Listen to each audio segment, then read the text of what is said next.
Hello friends, कैसे हो आप सभी। आशा करती हूँ सारे बहुत अच्छे होंगे, खुश होंगे, हेल्दी होंगे। और आज मैं आपको लेके आई हुई हूँ बेंगलोर के फोरम मॉल। आप लोग कहेंगे कि बेंगलोर में आप मैम कहाँ पहुँच गए दिल्ली से। तो बेंगलोर में कुछ दिनों के लिए मेरी बेटी गई हुई है, तो मैं उसके पास ही गई हुई थी। तो एक दिन फिर उसने बोला कि मम्मी चलो आपको मैं घुमा के लेके आती हूँ, तो वो मुझे फोरम मॉल लेके आई। और ये सच में बहुत बड़ा मॉल है, बहुत अच्छा मॉल है। कुछ कुछ मुझे जो ये याद रहा था DLF जो नोएडा या बसंत कुंज में एम्बियंस मॉल है ना, कुछ कुछ उस तरह का था ये मॉल। मतलब जो मुझे लग रहा था, बाकी तो हर किसी का अपना नज़रिया होता है देखने का चीज़ों को। और यहाँ काफ़ी रश था, हम संडे वाले दिन गए, पर इतना नहीं था जितना NCR के मॉल्स में होता है। और दूसरा एक और चीज़ मुझे जो देखने को मिली है ना, बहुत ज़्यादा शोर शराबा नहीं था। जैसे हमारे यहाँ पे होता है ना हल्ला गुल्ला शोर शराबा, ऐसा कुछ नहीं था। मतलब बहुत as compare as to NCR area या दिल्ली एरिया, ये बहुत क्वाइट मॉल था, मुझे जितना मेरा एक्सपीरियंस है। औरों का मैं नहीं कह सकती। और यहाँ गाड़ियाँ सेल पे लगी हुई थी, मतलब गाड़ियाँ बिक रही थी। और देखिए लोग देख भी रहे हैं, ये फैमिली देख रही थी गाड़ी को।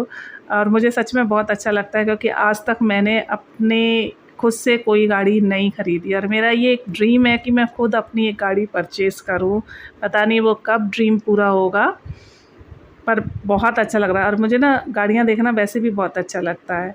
बस हम इधर उधर ऐसे ही घूम रहे थे, जगह जगह वही खाने के फूड स्टॉल्स वगैरह जो लगे हुए थे वो थे। एक चीज़ या एक डिफ़रेंस जो मैंने फ़ील किया था NCR और बेंगलोर के मॉल में, कि हमारे यहाँ जो नेम्स होते हैं वो ज़्यादातर इंग्लिश में और कुछ कुछ हिंदी में भी होते हैं इंग्लिश के साथ। लेकिन यहाँ जितने भी रेस्टोरेंट या शॉप्स वगैरह थी, सबके इंग्लिश के साथ साथ कन्नड़ में भी लिखे हुए थे। तो ये हमारे कंट्री की एक खूबी है, ख़ासियत है कि मतलब हर जगह हमें डिफरेंट लैंग्वेज, डिफरेंट कल्चर देखने को मिलता है। तो वो मुझे बहुत अच्छा लगा। और फिर अब हम ऊपर की तरफ जा रहे हैं देखने के लिए कि क्या है। नॉर्मली तो अगर आप ये लैंग्वेज वगैरह के साइन, मतलब साइन बोर्ड या लोगों का थोड़ा ड्रेसिंग का जो होता है, जैसे कि साउथ इंडियन और नॉर्थ इंडियन में थोड़ा सा फ़र्क होता है, वो छोड़ देता है। ऐसे ही लग रहा था कि हम दिल्ली में ही घूम रहे हैं कहीं। यहाँ फिर हम लोग आए हुए थे, वही सेल तो हर जगह चल रही थी। और बेंगलोर में क्यों आई थी, सिर्फ 2 दिन के लिए बेंगलोर आई थी। एक्चुअली ना मेरी बेटी को एलर्जी हो गई। बेंगलोर का जो वेदर है ना, वो ह्यूमिड टेम्परेचर है, ह्यूमिड वेदर है। तो यहाँ पे ना पोलन एलर्जी करके होती है, तो हर किसी को सूट नहीं करती। तो मेरी बेटी को हो गई थी पूरे फेस पे, तो उसकी वजह से मुझे सिर्फ 2 दिन के लिए बेंगलोर आना पड़ा। तो उसमें ही हम लोग बस घूमने के लिए ले आए थे। डॉक्टर ने ऐसे बोला कि कोई टेंशन की बात नहीं है, बेंगलोर में हो ही जाता है, क्योंकि सनलाइट वगैरह कम होती है। और कुछ जिनको सांस की प्रॉब्लम या अस्थमैटिक होते हैं, उनको तो ये प्रॉब्लम हिट करती है। काफ़ी अच्छा था। मेरी बेटी अब एक आउटलेट पे लेके गई जिसका नाम था जैपनीज़ पैनकेक का था, बहुत फेमस था। अभी तो इस पर मतलब दिखाती हूँ आपको। अभी जब हम लाइन में लगे थे, जब तो 4-5 लोग थे। यही जैपनीज़ वाला ही है ये पैनकेक और उसका। लेकिन बाद में बहुत भीड़ हो गई थी। ये देखिए कि कितने सारे लोग हैं अभी लाइन में लगे हुए। इसके बाद जब हम खड़े हुए, उसके बाद तो बहुत भीड़ हो गई थी। ये देखिए बिलिंग काउंटर है ये इधर, और ये लोग पैनकेक बनाने की तैयारी कर रहे हैं। और ऊपर से व्यू देखिए। मेरी बेटी ऑर्डर करने के लिए गई हुई थी, तब तक मैंने ये ऊपर से व्यू कैप्चर कर रही थी, ऊपर का और नीचे कैसा लग रहा है और कितनी अच्छी ग्रीनरी है। तो ये बहुत फेमस मतलब आउटलेट है बेंगलोर का, ये रहा जैपनीज़ पैनकेक हाउस।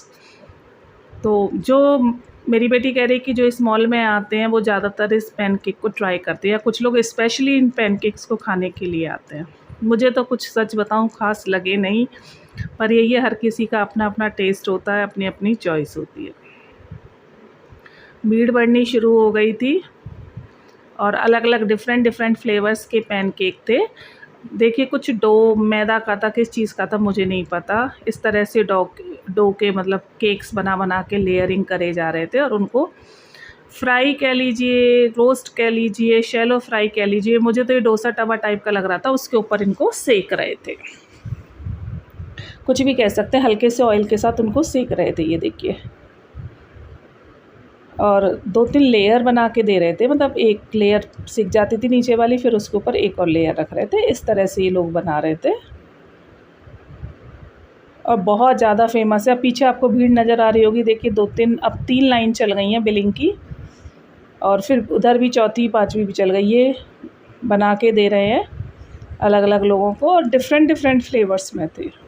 मुझे ये लड़की तो जापानी ही लग रही थी, दूसरा तो इंडियन लग रहा। मे बी ये लड़की भी जापानी मतलब इंडियन हो, पर मुझे इसका फेस या फीचर्स ऐसे ही लग रहे थे। देखिए अभी एक तरफ से रोस्ट हो गए तो वो पलट रहा है, शायद दोनों तरफ से हो गया है। हाँ, ऊपर वाला हिस्सा भी मुझे सिखाया दिख रहा है। तो इस तरह से दे रहा है, और 2 या 3 पैनकेक रख के देते हैं, डिपेंड करता है क्वांटिटी पे, जैसे कि आप मीडियम ले रहे हो, स्मॉल या बिग प्रोपोर्शन वाला, जैसे पोर्शन वाला ले रहे हो। तो 3 रखे हुए हैं, और जो नॉर्मल वाला होता है उसमें 2 रखते हैं। ये बेटी ने अपने लिए बिलिंग करवाई, 385 का था, तो मुझे थोड़ा सा कॉस्टली लगा। कुछ ऐसा नहीं था, बस मीठा मीठा सा एक ये ब्रेड जैसा कुछ था, और इसके ऊपर सॉस और एक आइसक्रीम कह लीजिए, फ्रोज़न डेज़र्ट कह लीजिए, वो लगा के दे रहे थे।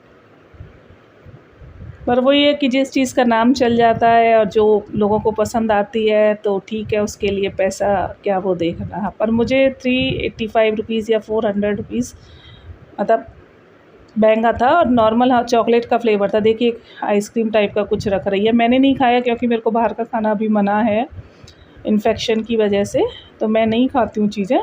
और ये सॉस डालेगी, चॉकलेट सॉस डालेगी, सबसे ज़्यादा यही फ्लेवर सेल आउट हो रहा था इनका, सबसे ज़्यादा लोग इसी को खरीद रहे थे। कुछ एक आध और डिफरेंट फ्लेवर हो तो मुझे पता नहीं।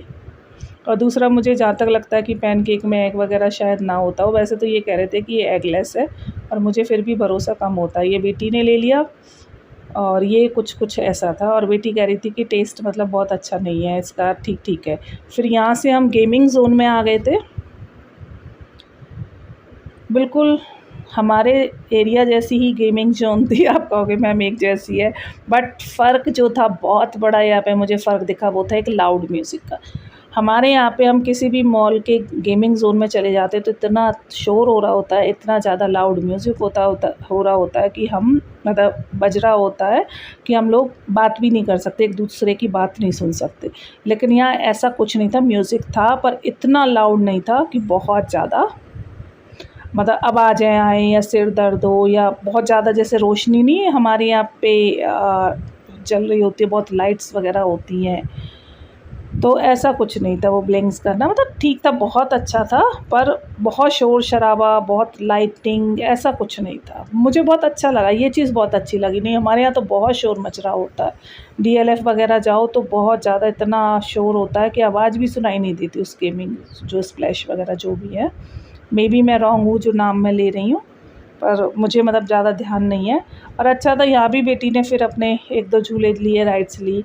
पर मुझे जो इन गेम्स का लगता है वो ये लगता है कि मतलब आपको कार्ड फिल करवाना पड़ता है 1100 का 1200 का, वो थोड़ा सा।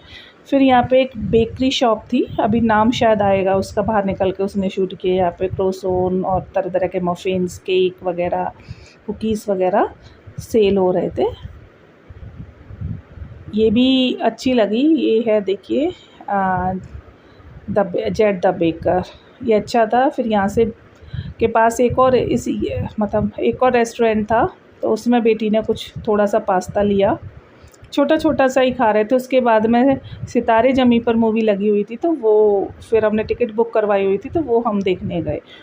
मस्ट वॉच मूवी है सितारे ज़मीं पर, जिसने नहीं देखी है प्लीज़ देखने चाहिए। एक मैसेज देती है और बहुत अलग मूवी है। आप इमेजिन भी नहीं कर सकते कि मतलब जो उस मूवी में दिखाया गया है, कई बार आप इमोशनल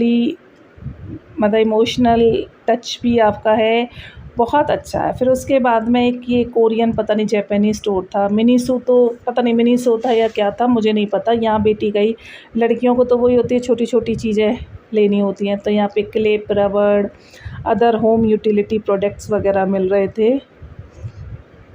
तो बस लड़कियों के लिए तो बहुत चीज़ें होती हैं, मुझे जो जितना पर्सनल मुझे लगता है लड़कों के लिए इतना नहीं होता, होती तो हैं। देखो ये एक शायद वो है, एक यूटिलिटी मतलब गिफ्ट करने के लिए, टेप वगैरह, पेंसिल वगैरह थे इसमें, शार्पनर, पेन, पेंसिल, कलर वगैरह, पता नहीं क्या क्या थे रंग बिरंगी, छोटी लड़कियों के लिए।